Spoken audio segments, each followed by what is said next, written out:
step is installing the RAM. For this I got a HyperX 8 gig. Each stick is 2. I'm actually going to use the dual channel installation.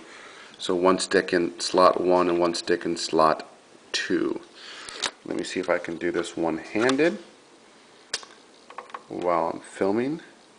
This is pretty easy to install the memory. You just put it in, slide it down, and it clicks into place on both sides.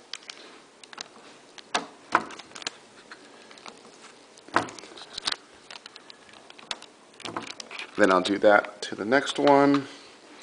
I'm glad this is in these slots.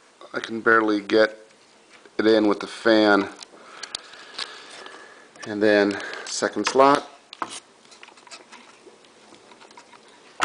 And now installed. Done. I was going to put the motherboard in before I put the motherboard into the case before I put the memory card in, but I think I'm doing the memory card now, and then that'll be the next step.